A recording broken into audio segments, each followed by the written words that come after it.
আসসালামু আলাইকুম বন্ধুরা, আশা করি সবাই সুস্থ আছেন। বন্ধুরা, স্ক্রিনে বর্তমানে আপনারা যে দৃশ্যটি দেখছেন এটি সিরিয়া এবং ইরাক সীমান্তের কাছাকাছি। প্রথমে দেখে মনে হতে পারে যে জ্বালানি ট্যাঙ্কারের মাধ্যমে বা অন্যান্য কোনো তরলকৃত রপ্তানিকারক কোনো যানবাহনের মাধ্যমে তরল কিছু রপ্তানি করা হচ্ছে। বাস্তবতা হলো সিরিয়ান যে কাস্টম ডিপার্টমেন্ট রয়েছে তারা দাবি করছেন এর ভেতরে মিসাইল তৈরির বিভিন্ন ধরনের যন্ত্রাংশ এবং বিভিন্ন ধরনের যে অস্ত্র রয়েছে সিরিয়ার মধ্য দিয়ে এটি সরাসরি লেবাননের ভেতর ইরানের যে সকল মিত্র বাহিনী রয়েছে, বিশেষ করে হিজবুল্লাহ, তাদের কাছে প্রেরণ করা হতে পারে বা হচ্ছে। এই জন্য তারা সীমান্ত এলাকায় স্পেশালভাবে এই বড় মিশন পরিচালনা করছে। যে ড্রোনগুলো দেখলেন, এই ধরনের ড্রোন দিয়ে সীমান্ত এলাকায় ইসরায়েলের বিরুদ্ধে ব্যাপক ভিত্তিতে ব্যবহার করা হয়।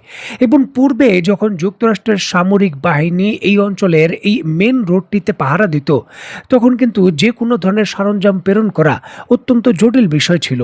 চলতি বছরের শুরুর দিকে হঠাৎ করে যুক্তরাষ্ট্র সিরিয়া থেকে তার সকল সৈন্য প্রত্যাহারের ঘোষণা দেয়। যদিও ইরানের কর্তৃপক্ষ বলছে যুক্তরাষ্ট্র নতুন করে সিরিয়ান সরকারের সহযোগিতায় এই যে রুট রয়েছে, যেটি ইরাক থেকে সিরিয়া দিয়ে সরাসরি চলে গেছে একেবারে লেবানন সীমান্তের কাছে, সেই রুটের কাছে আল তনফ ঘাঁটিতে আবার নতুন করে যুক্তরাষ্ট্র তার গোপনে সেনা মোতায়েন করেছে।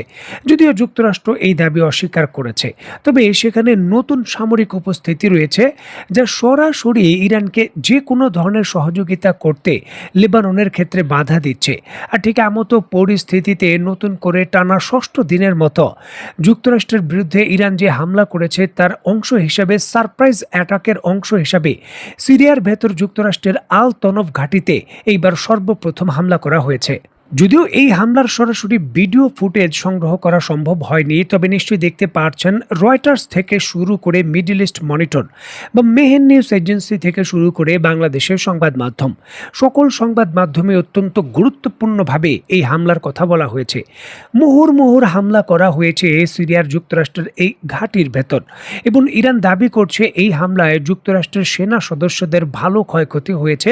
দেখুন, এই হামলা সম্পর্কে ইরানের তাসনিম নিউজ তাদের খবরে যেমনটা দাবি করছে, এই হামলায় মার্কিন বাহিনীর একটি প্রধান রাডার সিস্টেম সম্পূর্ণ ধ্বংস হয়ে গেছে। বিশেষ অভিযানে ব্যবহারকৃত মার্কিন বেশ কয়েকটি সামরিক হেলিকপ্টারও ক্ষতিগ্রস্ত করার দাবি করেছে ইরান। এছাড়াও এই হামলায় উল্লেখযোগ্য সংখ্যক মার্কিন সেনা সদস্য হতাহত হয়েছে এমনটা দাবি করছে ইরান। তবে যুক্তরাষ্ট্রের পক্ষ থেকে আনুষ্ঠানিকভাবে এই দাবির পক্ষে এখন পর্যন্ত কোনো ধরনের মন্তব্য করা হয়নি। সিরিয়ান সরকারের পক্ষ থেকে সিরিয়ার ভূখণ্ডের ভেতর ইরানের এই নতুন হামলাকে আন্তর্জাতিক আইনের সরাসরি বিরোধী হিসাবে উল্লেখ করা হয়েছে। যদিও গোপনে এখানে যুক্তরাষ্ট্রের সেনা উপস্থিতির বিষয়টি সিরিয়া গোপন রেখেছে এমন অভিযোগ করছে ইরান, এবং যে কোনো ধরনের ইরানের বিরুদ্ধে সামরিক পদক্ষেপে এই ঘাঁটিটি গোপনে ব্যবহার করা হচ্ছিল, এটিও দাবি করেছে ইরান।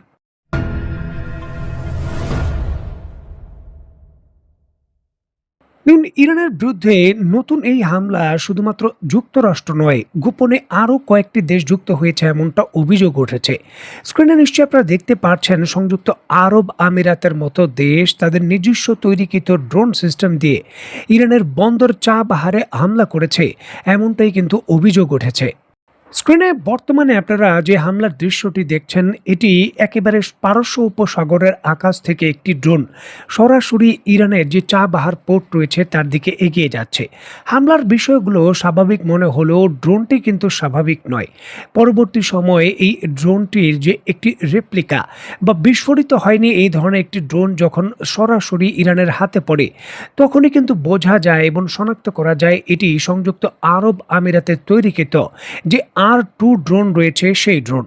স্ক্রিনে বর্তমানে আপনারা যে ড্রোনটির দৃশ্য দেখছেন এটির নাম হলো ইয়ালহন আর, মূলত সংযুক্ত আরব আমিরাতের নিজস্ব তৈরিকৃত ড্রোন এটি। এই ড্রোনগুলোর কয়েকটি ভেরিয়েন্ট রয়েছে, R2, R3। মূলত সংযুক্ত আরব আমিরাত প্রথমে এই ড্রোনগুলো আজ থেকে 10-12 বছর পূর্বে নজরদারি কাজের জন্য তারা তৈরি করেছিল। যদিও সেটির ভালো পারফরমেন্স তারা না পাওয়ার কারণে পরবর্তী সময়ে যুক্তরাষ্ট্রের MQ এবং যে চীনের তৈরি উইং লং রয়েছে সেই ড্রোনগুলো ক্রয় করার উপর উপর নজর দেয়। দীর্ঘদিন এটি বলতে পারেন অনেকটা প্রকাশ্যে যে কোনো মিডিয়া থেকে আড়ালে ছিল। রিসেন্টলি রিপোর্ট বলছে সংযুক্ত আরব আমিরাত এই ড্রোনগুলোর নতুন ভেরিয়েন্ট তৈরি করে সেটা কামাকাজি ড্রোনে রূপান্তর করেছে এবং প্রায় ৬০ কেজি বিস্ফোরক এতে অ্যাড করে সরাসরি হামলার চেষ্টা করছে। এখন এই ড্রোনগুলো ৬০ কেজির পেলোড নিয়ে ঠিকই আকাশে উড়েছে। তবে যেমনটা আপনারা এর পূর্ববর্তী ছবিতে আপনারা দেখলেন, ইরানের হাতে এই ড্রোনগুলো অক্ষত অবস্থায় পড়ে গেছে। এই ড্রোনটি টার্গেটে গিয়ে তার ভেতরে থাকা পেলোড বিস্ফোরিত করতে ব্যর্থ হয়েছে। মানে একেবারে চূড়ান্ত লক্ষ্যবস্তুতে যাওয়ার পর এটি তার কাজ করতে পারেনি। তবে কাজ করতে না পারলেও এই জায়গায় সংযুক্ত আরব আমিরাত গোপনে ইরানের বিরুদ্ধে যুক্তরাষ্ট্রের পক্ষ হয়ে হামলায় যে যুক্ত হয়েছে এই অভিযোগটা সুনির্দিষ্টভাবে প্রমাণিত, এমন বলছে ইরান। দেখুন, এই অভিযোগের বিষয়টি আসলে খুবই স্পর্শকাতর। ইরান খুব গুরুত্ব সহকারে এটি নিয়েছে। ইরানের পক্ষ থেকে পূর্বেই স্টেটমেন্ট দেওয়া হয়েছিল, যদি যুক্তরাষ্ট্রকে ইরানের ভূখণ্ডের বিরুদ্ধে হামলার ক্ষেত্রে কোনো দেশ সহযোগিতা করে সেই দেশও বৈধ টার্গেট হিসাবে ইরানের পাল্টা হামলার জন্য বিবেচিত হবে। সেখানে সরাসরি এখন অভিযোগ উঠল সংযুক্ত আরব আমিরাত তার ড্রোন প্রযুক্তি দিয়ে ইরানের বিরুদ্ধে সরাসরি হামলায় যুক্ত হয়েছে। অনেক সামরিক বিশেষজ্ঞই আশঙ্কা করছেন যে এখন শুধু সংযুক্ত আরব আমিরাতের ভেতরে থাকা যুক্তরাষ্ট্রের ঘাঁটি নয়, অন্যান্য আরব আমিরাতের যে সকল গুরুত্বপূর্ণ স্থাপনা রয়েছে সেগুলোতেও পাল্টা প্রতিশোধের হামলা চালাতে পারে ইরান।